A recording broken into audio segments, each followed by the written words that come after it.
जय जगन्नाथ बंधुगण सर्वप्रथमे आपणको 2025 नववर्षर हार्दिक अभिनंदन। एही नववर्षटी आपणक पई मंगलमय हेउ। आजिर भिडियो रे आमे जानिबा 2025 वर्षटी धनु राशिर व्यक्ति मानक पई किपरि कटिब से विषय सेथि पई भिडियो को शेष पर्यंत देखंतु ओ जेउ माने आम चैनल को नुआ करि आछंती तळे थिवा लाल रंगर सब्सक्राइब बटन को दबाई आम चैनल को सब्सक्राइब करंतु ओ पाखरे थिवा घंटी बटन को दबाई ऑल रे सिलेक्ट करंतु काहेकि ना आमे अपलोड करितवा प्रत्येक वीडियो रो नोटिफिकेशन आपण सर्वप्रथमे पाई परिबे। बंधुगण धनु राशि व्यक्तिंक पई 2025 वर्षटी क्यारियर दृष्टि वर्षर प्रारंभ रे किछि कठिन स्थितिर सामना करबाकू पड़िबो।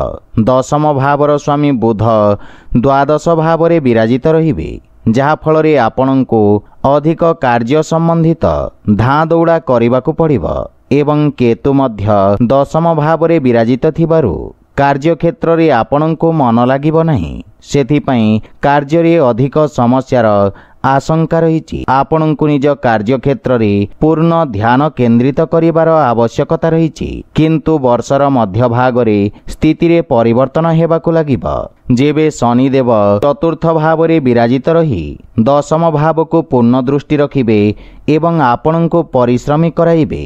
व्यवसाय क्षेत्र रे जड़ित व्यक्तिंक पई वर्षर प्रारंभ सामान्य दुर्बल रहिबो किंतु विदेशी संपर्क रु आपनंको व्यवसाय क्षेत्र रे सफलता प्राप्ति हेबो। मई मास रे देवगुरु बृहस्पति अक्टोबर पर्यंत आपनंक सप्तम भाव रे विराजित रही आपनंक व्यावसायिक गतिविधि रे वृद्धि करिवे जहा फल रे आपनंक व्यवसाय रे लाभ प्राप्ति हेबो तथा आपनंको कोनोसी अनुभवी व्यक्तिंक सहयोग प्राप्ति हेबो एवं व्यवसाय रे विशेष उन्नति हेबो। सेहीपरि शिक्षा दृष्टि 2025 वर्षटी विद्यार्थी छात्र छात्री मानक पई वर्षर प्रारंभ समय कष्टदायक रहिबो।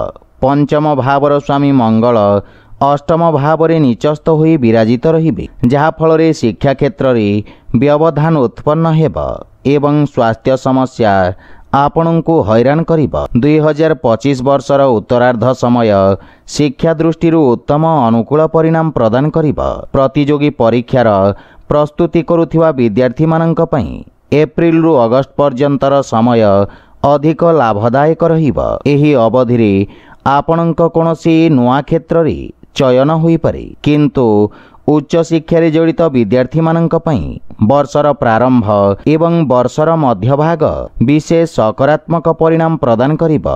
आपनंकु निज मन पसंद विषय को अध्ययन करिवार अवसर मिलिबो। जदि आपण उच्च शिक्षा पई विदेश जीवाकू चाहुछंती ताहेले वर्षर मध्य भाग आपनंक पई लाभदायक सिद्ध हेबो किंतु 2025 वर्षटी शिक्षा क्षेत्र रे आपनंक स्थिति मजबूत हेबो एवं आपण कठिन परिश्रम करी सफलता अर्जन करिवे। सेहीपरि आर्थिक स्थिति दृष्टि 2025 वर्षटी उत्तम अनुकूल रहिबो। अवश्य वर्षर प्रारंभ समय सामान्य दुर्बल रहिबो काहेकि ना वर्षर प्रारंभ रे मंगल अष्टम भाव रे देवगुरु बृहस्पति षष्ठ भाव रे ओ बुध ग्रह द्वादश भाव रे विराजित रही आपनंक खर्च रे वृद्धि करिवे तथा आर्थिक स्थिति को दुर्बल करिवे किंतु मार्च पर्यंत शनिदेव आपनंक तृतीय भाव रे विराजमान रहिबे एवं तांक दशम दृष्टि आपनंक द्वादश भाव रे रहिबो जहा फल रे खर्च रे सामान्य धीरता आसीबो। देवगुरु बृहस्पति मई मास रे आपनंक सप्तम भाव को गोचर करिवे एवं मई रु अक्टोबर पर्यंत आपनंक एकादश भाव रे मध्य दृष्टि रखिबे जहा फल रे आपनंक आर्थिक क्षमता रे वृद्धि घटिबो एवं आमदानी रे मध्य वृद्धि घटिबो। आपण आर्थिक रूप रे समृद्ध रहिबे। एहा व्यतीत आपनंक खर्च रे मध्य हानि घटिबो। मंगल ग्रह वर्षर मध्य भाग पर्यंत आपनंको सकारात्मक परिणाम प्रदान करिबा प्रारंभ करिवे। मई मास रे राहु आपनंक तृतीय भाव को गोचर करिवे एवं केतु नवम भाव को गोचर करिवे जहा फल रे यात्रा रे धन व्यय हेबो किंतु आर्थिक स्थिति आपनंक नियंत्रण रे रहिबो। अक्टोबर रु डिसेंबर मध्य रे କିଛି ସଂଘର୍ଷପୂର୍ଣ୍ଣ ସ୍ଥିତିର ସାମ୍ନା କରିବାକୁ ପଡ଼ିବ। ପ୍ରେମ ଜୀବନ ଦୃଷ୍ଟିରୁ 2025 ବର୍ଷର ପ୍ରାରମ୍ଭ ସମୟ ସାମାନ୍ୟ ଦୁର୍ବଳ ରହିବ। ପଞ୍ଚମ ଭାବର ସ୍ୱାମୀ ମଙ୍ଗଳ ବର୍ଷର ପ୍ରାରମ୍ଭରେ ନିଚସ୍ତ ହୋଇ ଅଷ୍ଟମ ଭାବରେ ବିରାଜିତ ରହିବେ ଏବଂ ପଞ୍ଚମ ଭାବରେ ଶନିଙ୍କ ତୃତୀୟ ଦୃଷ୍ଟି ରହିବ, ଯାହାକି ପ୍ରେମ ଜୀବନ ପାଇଁ ସଂଘର୍ଷପୂର୍ଣ୍ଣ ସ୍ଥିତି ଉତ୍ପନ୍ନ କରିବ। ଏହି ଅବଧିରେ ଆପଣଙ୍କୁ ନିଜ ପ୍ରେମ ସମ୍ବନ୍ଧରେ ଆସୁଥିବା ସମସ୍ୟାର ସାମ୍ନା କରିବା ସହିତ ସମାଧାନ କରିବାର ମଧ୍ୟ ଆବଶ୍ୟକତା ରହିଛି, ଅନ୍ୟଥା ପ୍ରେମରେ ଫାଟ ସୃଷ୍ଟି ହୋଇପାରେ। ଅବଶ୍ୟ ଜାନୁଆରୀ ଶେଷ ଭାଗରୁ ଏପ୍ରିଲ ପର୍ଯ୍ୟନ୍ତ ମଙ୍ଗଳ ବକ୍ରି ସ୍ଥିତିରେ ସପ୍ତମ ଭାବକୁ ଗୋଚର କରିବେ, ଯାହାଫଳରେ ପ୍ରେମୀଙ୍କ ସହିତ ପ୍ରେମ ବିବାହର ସମ୍ଭାବନା ରହିଛି। ଏହାପରେ ଏପ୍ରିଲରୁ ଜୁନ ପର୍ଯ୍ୟନ୍ତର ସମୟ କଷ୍ଟଦାୟକ ରହିବ, କିନ୍ତୁ ଏହାପରେ ସ୍ଥିତିରେ ପରିବର୍ତ୍ତନ ଆସିବା ସହିତ ପ୍ରେମ ସମ୍ବନ୍ଧ ଆହୁରି ମଜବୁତ ହେବାକୁ ଲାଗିବ। ସେହିପରି ବୈବାହିକ ଜୀବନ ଦୃଷ୍ଟିରୁ 2025 ବର୍ଷର ପ୍ରାରମ୍ଭ ସମୟ ସାମାନ୍ୟ ଦୁର୍ବଳ ରହିବ। ସୂର୍ଯ୍ୟ ଆପଣଙ୍କ ରାଶିରେ ବିରାଜିତ ରହି ସପ୍ତମ ଭାବରେ ପୂର୍ଣ୍ଣ ଦୃଷ୍ଟି ରଖିବେ ଏବଂ ସପ୍ତମ ଭାବର ସ୍ୱାମୀ ବୁଧ ଦ୍ୱାଦଶ ଭାବରେ ବିରାଜିତ ରହିବେ ଓ ମଙ୍ଗଳ ନୀଚ ରାଶିଗତ ହୋଇ ଅଷ୍ଟମ ଭାବରେ ବିରାଜିତ ରହିବେ, ଯାହାଫଳରେ ଏହି ସମୟ ବୈବାହିକ ଜୀବନ ଦୃଷ୍ଟିରୁ ଅନୁକୂଳ ନୁହେଁ। ଏହି ଅବଧିରେ ଜୀବନସାଥୀଙ୍କ ସହିତ ଜଟିଳତା ବୃଦ୍ଧି ପାଇବ। ପରସ୍ପର ମଧ୍ୟରେ ବୁଝାମଣାର ଅଭାବ ଦେଖାଦେବା ସହିତ ମତଭେଦ ଉତ୍ପନ୍ନ ହେବ। ଏହା ବ୍ୟତୀତ ଜୀବନସାଥୀଙ୍କୁ ସ୍ୱାସ୍ଥ୍ୟ ସମ୍ବନ୍ଧିତ ସମସ୍ୟା ହଇରାଣ କରିବ। କିନ୍ତୁ ମଇ ମାସରେ ଦେବଗୁରୁ ବୃହସ୍ପତି ସପ୍ତମ ଭାବରେ ପ୍ରବେଶ କରିବେ, ଯାହାଫଳରେ ଧୀରେ ଧୀରେ ସ୍ଥିତିରେ ସୁଧାର ଆସିବାକୁ ଲାଗିବ। ଆପଣଙ୍କୁ ଜୀବନସାଥୀଙ୍କ ପୂର୍ଣ୍ଣ ସହଯୋଗ ପ୍ରାପ୍ତି ହେବ ଏବଂ ପାରସ୍ପରିକ ସାମଞ୍ଜସ୍ୟ ଉତ୍ତମ ଅନୁକୂଳ ରହିବ।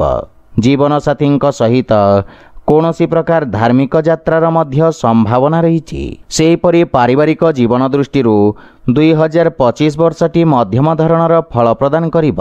ବର୍ଷର ପ୍ରାରମ୍ଭରେ ଚତୁର୍ଥ ଭାବରେ ରାହୁ ଓ ଦଶମ ଭାବରେ କେତୁ ଆପଣଙ୍କ ପାରିବାରିକ ସ୍ଥିତିକୁ ଉଚ୍ଚ ନିଚ ରଖିବେ। ଚତୁର୍ଥ ଭାବର ସ୍ୱାମୀ ଦେବଗୁରୁ ବୃହସ୍ପତିଙ୍କ ଷଷ୍ଠ ଭାବରେ ଉପସ୍ଥିତି କାରଣରୁ ମାତାଙ୍କୁ କିଛି ସ୍ୱାସ୍ଥ୍ୟ ସମସ୍ୟା ହଇରାଣ କରିବ। ସେଥିପାଇଁ ମାତାଙ୍କ ସ୍ୱାସ୍ଥ୍ୟାବସ୍ଥାର ବିଷୟ ଧ୍ୟାନ ରଖନ୍ତୁ।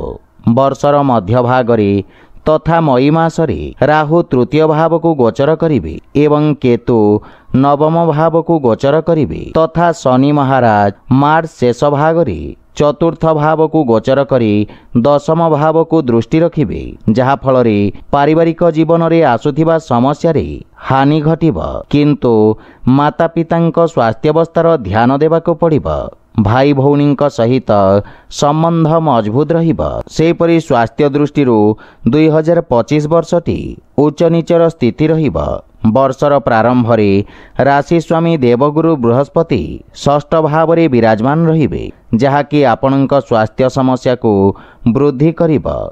ଏହା ବ୍ୟତୀତ ମଙ୍ଗଳ ନିଚସ୍ତ ହୋଇ ଅଷ୍ଟମ ଭାବରେ ବିରାଜିତ ରହିବେ, ଯାହାଫଳରେ ରକ୍ତ ସମ୍ବନ୍ଧିତ ସମସ୍ୟା ତଥା ଆଘାତ ଲାଗିବାର ସମ୍ଭାବନା ରହିଛି। ରାହୁ ଓ କେତୁ ଚତୁର୍ଥ ଓ ଦଶମ ଭାବରେ ବିରାଜିତ ରହିବେ ତଥା ଗ୍ରହଙ୍କ ପ୍ରତିକୂଳ ସ୍ଥିତି ଆପଣଙ୍କୁ ଲଗାତାର ପୀଡ଼ିତ କରିବ। ସେଥିପାଇଁ ସ୍ୱାସ୍ଥ୍ୟାବସ୍ଥାର ବିଷୟ ଧ୍ୟାନ ରଖନ୍ତୁ ଏବଂ ସ୍ୱାସ୍ଥ୍ୟ ନିୟମର ପୂର୍ଣ୍ଣ ପାଳନ କରନ୍ତୁ। ଆପଣଙ୍କ ପାଇଁ ପ୍ରତିକାର ହେଲା, ଆପଣ ପ୍ରତ୍ୟେକ ଗୁରୁବାର ଦିନ ମସ୍ତକରେ ହଳଦୀ ବା କେଶରର ଟୀକା ଧାରଣ କରନ୍ତୁ ଏବଂ ରବିବାର ଦିନ ତମ୍ବା ପାତ୍ରରେ ଭଗବାନ ସୂର୍ଯ୍ୟଦେବଙ୍କୁ ଜଳ ଅର୍ପଣ କରନ୍ତୁ। ଶୁଭଫଳ ପାଇବେ। ତ ବନ୍ଧୁଗଣ, ଏହା ଥିଲା 2025 ବର୍ଷର ଧନୁ ରାଶିର ବାର୍ଷିକ ରାଶିଫଳ ବିଷୟରେ। ଯଦି ଭିଡ଼ିଓଟି ଆପଣମାନଙ୍କୁ ଭଲ ଲାଗିଥାଏ, ଲାଇକ୍ ସେୟାର ଓ କମେଣ୍ଟ କରି ଜଣାନ୍ତୁ ଏବଂ ଆମ ଚ୍ୟାନେଲକୁ ସବସ୍କ୍ରାଇବ୍ କରନ୍ତୁ। ଜୟ ଜଗନ୍ନାଥ।